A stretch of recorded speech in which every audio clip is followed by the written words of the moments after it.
Билим берүү министрлиги экиге бөлүнүп, эми тармакты эки министр башкармай болду. Анда жаңыдан агартуу министрлиги менен илим, жогорку билим берүү жана инновациялар министрлиги түзүлдү. Тиешелүү жарлыкка президент Садыр Жапаров кол коюп, жетекчилер дайындалды. Тогдургүл Кендирбаева агартуу министринин, Бактияр Орозов илим, жогорку билим берүү жана инновация министринин милдетин аткарып турмакчы.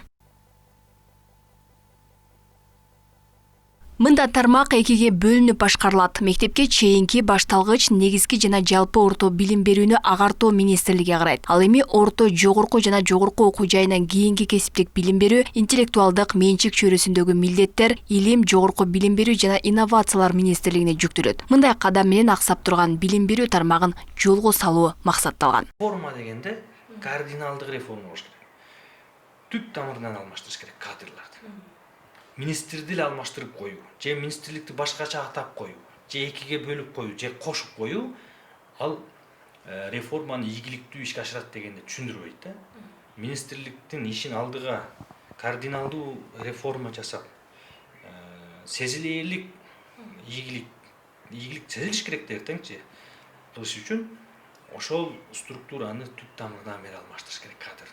Тармактагы бул ири реформаны педагогдор да колдоого алышууда. Бирок анын жемиши аткарууда гана калды дешет. Буга чейин билим берүү системасы аксап, орчундуу көйгөйлөр орун алып келген. Министр бир эле учурда мектепке чейинки билим, мектеп, лицейлер, жогорку окуу жайлар өңдүү 8-9 багытта иш алып барып келген. Ошо бир министр жасай турганда азыр эки министр жасаш керек болуп атат да. 30 канча жылдан бери бир министр жасай албай, окуй, университетти карасам мектеп калып калды, мектепти карасам университет калып калды, экөөнү карасам илим калып калды деп актанып үлгүрбөй атабыз, акча жетпей атат деп келген да министрлерчи. Мында азыр эми эки министр кылып берип койду. Мына сен мектеп бала бакчаны кара деди. Эми ал канчалык деңгээлде карайт. Эми жаңы ачылган министрлик бул канчалык деңгээлде карайт. Убакыт көрсөтөт. Мына азыр эч ким моундай болот деп конкреттүү кесе айта албайт. Буга чейин жогорку кеңештин төрагасы Нурланбек Тургунбек уулу да элде курултайда министрликти экиге бөлүү демилгесин айткан. Мындай кадам системанын ишин алдыга жылдырууга жол ачат деген таризде.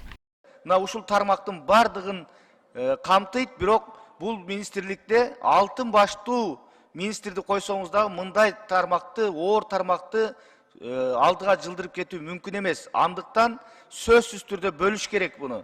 Коңшу өлкөлөрдө дагы, өнүккөн өлкөлөрдө дагы мектепке чейинки билим менен мектеп билими өзүнчө, жогорку окуу жай, илим изилдөө институттары өзүнчө министрлик. Мына ошон үчүн мен ойлойм бул маселе оң чечилет деп. Бир тармакта эки министрликтин түзүшүн коомчулук да кубаттайт. Анткени билим берүү тармагы талкаланып, мектептер китеп көйгөйүнөн арылбай калды дешет.